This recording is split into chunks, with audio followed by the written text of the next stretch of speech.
Now, Celtic and their fans now have a better understanding of what we're going to have to do to make it to the Champions League group stage next season. Now, over the last few months, while so much has been up in the air, not just in football but in the wider world, we've had no idea what's going to happen with the qualifiers UEFA are planning for next season. We didn't know what form they were going to take. We didn't even know if there were going to be qualifiers. But now, thankfully, after meeting this week, Europe's governing body have now decided what they're going to do, and they've announced that to supporters. So at the best of times, UEFA can make things difficult to understand with a lot of bluster coming out of their mouths. So on this video today, I'm going to explain to you exactly what they've decided and what it will mean for Celtic in the Champions League next season.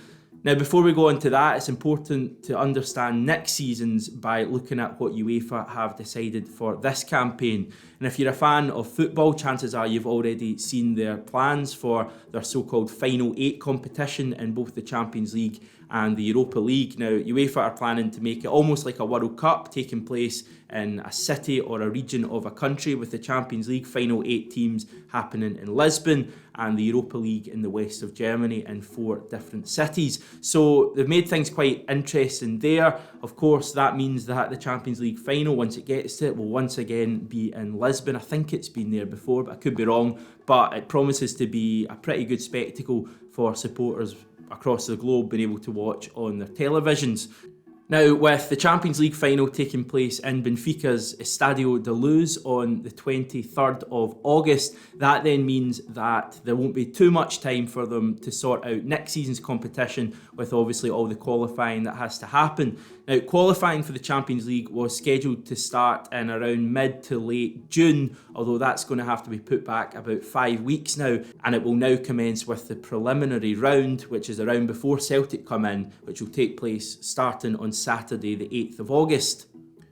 The group stage draw is scheduled for the 1st of October, I think in Athens, so that gives you an idea of the timescale that UEFA have got to fit in all these matches. Now, Neil Lennon's men will enter the Champions League qualifying at the first qualifying round. That's the same stage we've entered it in the last couple of seasons. That will be on the 18th or 19th of August, that midweek. And it is important to note that they're still keeping midweeks free for Champions League and Europa League qualifiers. Now, the same as the last couple of years, we will have to win 4 ties to make it to the Champions League group stage. That hasn't changed at all, but what has changed is the number of matches that we will have to play to get there if we win them all. So in previous seasons, as we know, we've had to play 4 two-legged ties, that's 8 matches to get to the group stage of the Champions League or the Europa League in the last couple of years. However, next season, what UEFA have done to bring down the number of fixtures involved in qualifying is that they've effectively done away with two-legged ties in almost every situation. More on that in a wee second. But basically, Celtic's first qualifying round and our second and third, if we get there next season, will be one-off ties. Now, home advantage will be decided quite simply by the first team that comes out of the hat, much like you would see in the Scottish Cup. So that really adds an element of randomness to the draw. You know, we could be put away from home against a team and really find it difficult, or we could get home advantage and really give us the upper hand in a tie. Now, the one exception to this rule is that the 4th qualifying round, or the playoff round as it's known in official terms in the Champions League, will still be a two-legged affair. Now, this is the only round in the whole of qualifying in either competition that is a two-legged affair. So the Europa League playoff round is still a one-off game, whereas the Champions League playoff round will be home and away, as we've seen in previous years. We don't exactly know UEFA's reasoning for this, but it does mean that if Celtic were to make it to the Champions League group stage, we'll play a total of 5 qualifiers as opposed to 8 in the last couple of years. In terms of the group stage, both competitions, the Champions League and the Europa League, are still scheduled to be finished by their normal time of pre-Christmas, although it does mean that the fixture match days are cramped a little more together this year, and there'll be match day doubles, so consecutive midweeks in both October and December in both competitions. So that'll make things interesting as well. But from that point onwards into 2021, when it gets to the knockout stages, the fixture list will be as it was originally planned. Well, with Neil Doncaster and the SPFL setting what they called a firm target to get the Premiership back and started in the first weekend of August. That suggests that Celtic's next competitive match will be in the Premiership, and it won't actually be in Europe, as has been the case for practically as long as we can remember, certainly the last decade. So that will add an interesting element to the new season. What will that mean for the players? Will it be a bonus that we're not going into these European qualifiers raw without any competitive games under our belt? Or will that mean that our first couple of league games see us a bit rough around the edges where we'd normally had European games prior to that? So time will tell what happens there.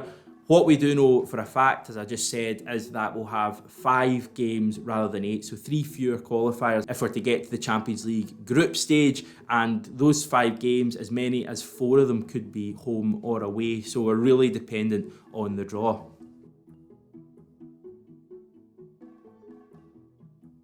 So yeah, as always, the draw is really important in qualifiers to see who we play, but even more so next season, when it will also determine whether we play home or away.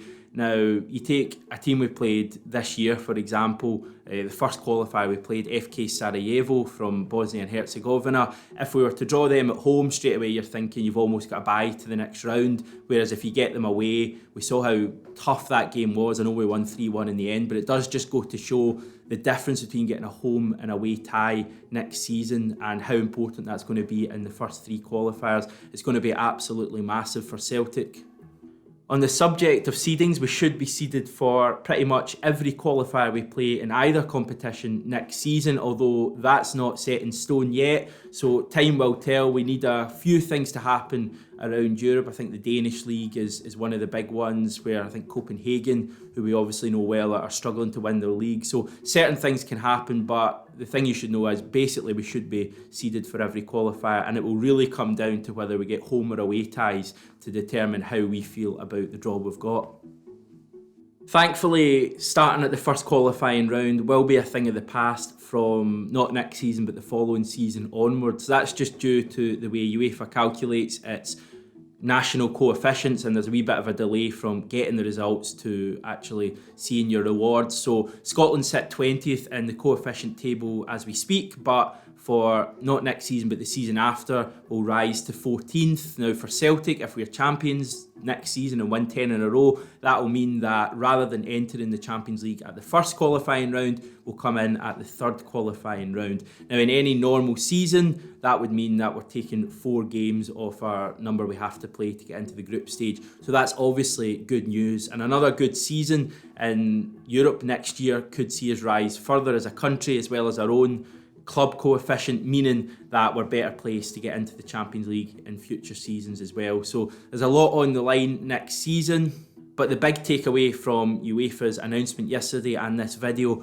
is that effectively our first 3 matches will be either home or away. They won't be 2-legged ties, they will be one-off matches, and a draw will decide what happens there. So that's going to be so dramatic. It's just going to be like a Scottish Cup draw, except, you know, so much bigger with everything that's on the line, the money, the prestige, the glamour of getting to the Champions League, and of course the kind of teams we could come up against. There have been murmurings, by the way, about UEFA possibly implementing some sort of away goals rule for the one-off ties. That would perhaps mean that effectively the team drawn at home would have to win the match, because if it finished, say, 1-1, the away team would go through in away goals. I find that hard to believe, because I think you're making it extremely difficult for the home team there. Even though they've got home advantage, they effectively have to win the match, and a draw isn't good enough. But UEFA, you know, we're in an unprecedented situation, and some teams may not be too happy about getting away draws, so UEFA may be forced to even it up in some way. So that's one to keep watching, but I suppose the main thing to take into account is that